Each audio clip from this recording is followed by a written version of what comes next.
بسم اللہ الرحمن الرحیم۔ السلام علیکم ناظرین کرام، نئی ویڈیو میں آپ کو خوش آمدید کہتے ہیں۔ ایک طرف تحریک انصاف اور سیاسی کارکنوں کے خلاف انتقامی کارروائیاں جاری ہیں، جبکہ دوسری طرف جنرل ریٹائرڈ قمر جاوید باجوہ کی ایک مرتبہ پھر دبنگ واپسی ہوئی ہے۔ لیگی صحافیوں نے ایک ہنگامہ برپا کیا ہے۔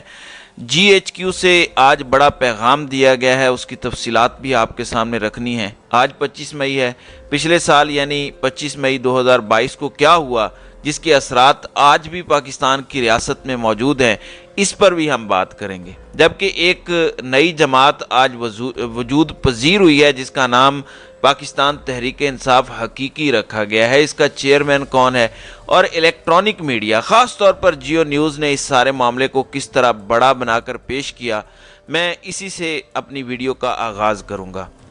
ناظرین اکرام، اس وقت مائنس عمران پر کام جاری ہے اور تحریک انصاف کیونکہ مکمل طور پر نہیں ٹوٹ پائے گی، اس لیے ایک فارورڈ بلاک بھی بنایا جائے۔ آج روزنامہ جنگ نے یہ خبر لگائی ہے، بہت ساری چیزیں ہو رہی ہیں، لیکن اس دوران ہم نے دیکھا کہ آج ایک جماعت بنائی گئی جس کا نام پاکستان تحریک انصاف حقیقی رکھا گیا۔ کبھی ایم کیو ایم حقیقی ہوتی تھی اور اب یہ تحریک انصاف کے اندر حقیقی نام آیا ہے۔ جس شخص نے یہ جماعت بنائی ہے، میں سمجھ رہا تھا کہ شاید کوئی تحریک انصاف کا بڑا مرکزی لیڈر ہوگا جس نے یہ جماعت بنائی ہے، لیکن یہ ملتان کے یوتھ ونگ کے سابق صدر ہیں راؤ یاسر، انہوں نے یہ جماعت بنائی ہے۔ یہ شخص کون ہے یہ تو میں آگے چل کر آپ کو بتاتا ہوں، لیکن تمام ٹی وی چینلز نے تقریباً اس کو لائیو کوریج دی۔ یہ بڑی حیران کن بات ہے، یہ کوئی بڑا نام نہیں ہے، کوئی میڈیا کے اندر آنے والا شخص بھی نہیں ہے، لیکن تحریک انصاف اور عمران خان سے بغض کا عالم دیکھیے یا ریاستی اور حکومتی پالیسی کہیے کہ اس کو لائیو کوریج دی گئی، اور اس میں اس نے بتایا کہ میں نے ایک نئی جماعت بنائی ہے اور ہم نوجوانوں کو لے کر آئیں گے۔ پورے پاکستان میں اس وقت بے گناہ لوگ جیلوں میں قید ہیں، ان کو چھوڑا جائے، جو گناہ گار ہیں ان کو سزا دی جائے، اور تمام جیلوں میں قید لوگوں کو دعوت دوں گا کہ وہ پاکستان تحریک انصاف حقیقی جوائن کریں۔ راؤ یاسر پر بہت سی ایف آئی آرز درج ہیں، اس کو پہلے گرفتار کیا گیا تھا۔ ہم نے دیکھا ہے کہ جن کا ضمیر جاگتا ہے یا جو بے نام ایف آئی آرز درج کرواتے ہیں مخصوص لوگوں کے احکامات پر، ان کا کریمنل ریکارڈ ضرور ہوتا ہے۔ تو راؤ یاسر کا بھی کریمنل ریکارڈ ہے، لیکن جیو ٹی وی اور تمام ٹی وی چینلز اس کو لائیو کوریج دے رہے ہیں کہ جیسے کوئی بہت بڑی انہونی ہو گئی ہو۔ یہ پاکستان کی سیاست اور صحافت کا بہت ہی افسوسناک پہلو ہے۔ دوسری جانب ناظرین کرام، ایک اہم ڈیولپمنٹ ہوئی، کیونکہ آج پورے ملک کے اندر یوم تکریم شہداء منایا جا رہا ہے۔ یقیناً مسلح افواج کے نوجوان، ایف سی، رینجرز، پولیس جو قربانیاں دیتے ہیں، جو کریمنلز کے خلاف لڑتے ہیں، جو کوشش کرتے ہیں کہ جرم کم ہو، لیکن بدقسمتی سے بڑھتا جا رہا ہے، لیکن اس کے باوجود جو سرحدوں کے محافظ ہیں، خاص طور پر مسلح افواج، وہ نیوی ہو، ایئر فورس یا بری افواج، سب کے شہداء اور غازیوں کو سلام پوری قوم پیش کرتی ہے۔ لیکن میں نے سوچا کہ یہ جو 25 مئی کا دن ہے، اس کی کیا اہمیت ہے، اس دن کو کیوں چوز کیا گیا ہے؟ ممکن ہے اس دن کی یہ وجہ نہ ہو جو میں بیان کرنے لگا ہوں۔ پچھلے سال 25 مئی 2022 کو ہی ریاست نے بڑی غنڈہ گردی کی تھی ان لوگوں کے خلاف جو پرامن احتجاج کے لیے نکلے تھے۔ تحریک انصاف نے لانگ مارچ کیا تھا اور پشاور سے عمران خان آیا، اور لاہور اور پورے پاکستان کو جس طرح عام پاکستان کے شہریوں کے لیے نو گو ایریا بنایا گیا، تشدد کیا گیا، انتہائی شیلنگ کی گئی، ڈاکٹر یاسمین راشد کی گاڑیاں توڑی گئیں، اور سول وردی میں ملبوس ڈنڈا بردار فورس عام بے گناہ پاکستانیوں پر ٹوٹ پڑی۔ شاید دشمن کے خلاف ان کو اتنا غصہ نہیں تھا جتنا اس دن غصہ ان کو آ رہا تھا۔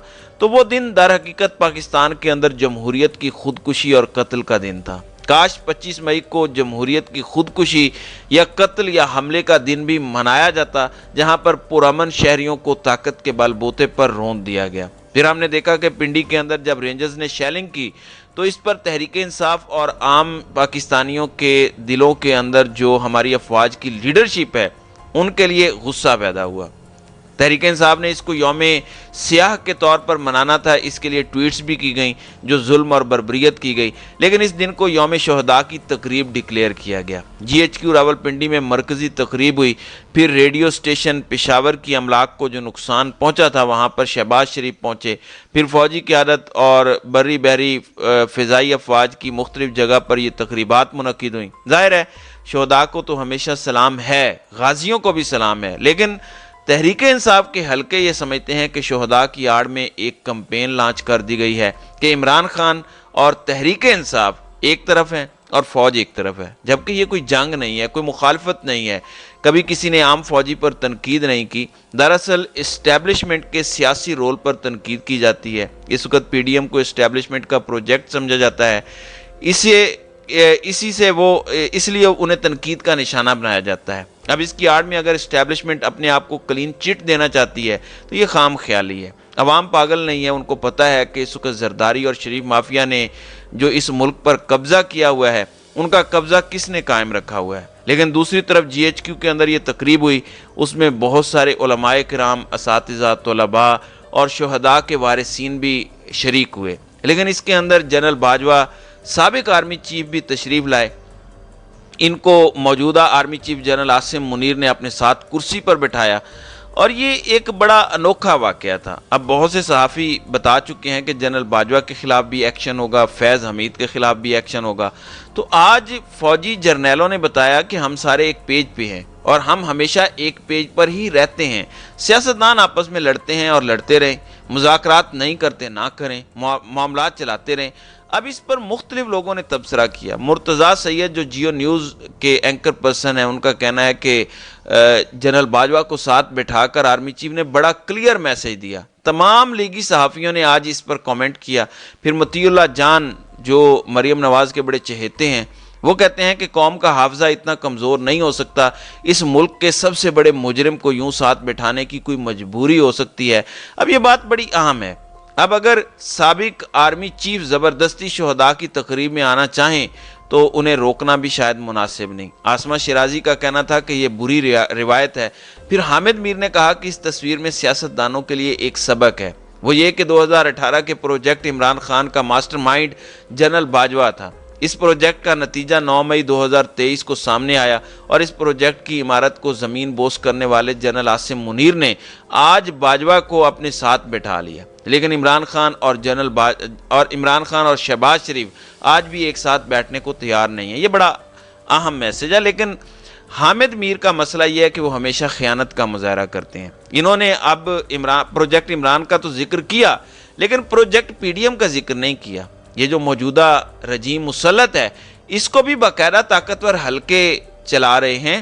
جس طرح عمران خان کی حکومت ختم کی گئی، یہ سارے معاملے بھی سامنے ہیں۔ بہرحال آج GHQ کے اندر تقریب ہوئی، پاک فوج کے تمام غازیوں کو، شہداء کو اور دیگر ادارے کے جو جوان ہیں ان کو سلام عقیدت جو ہے وہ پوری قوم پیش کرتی ہے۔ یہ وہ معاملہ ہے جس پر میں سمجھتا ہوں کہ پوری قوم ایک ہے۔ لیکن جس طرح جمہوریت کا 25 مئی 2022 کو قتل عام ہوا، عام شہریوں پر جس طرح غنڈے بدماش ٹوٹ پڑے، اس دن کا انتخاب اس وجہ سے اس دن کا انتخاب نہیں ہونا چاہیے تھا۔ یہ میری ذاتی رائے ہے۔ تو ناظرین کرام، آپ کی اس ویڈیو کے حوالے سے کیا رائے ہے؟ آپ اپنی رائے کا اظہار کامنٹ سیکشن میں ضرور کیجیے گا۔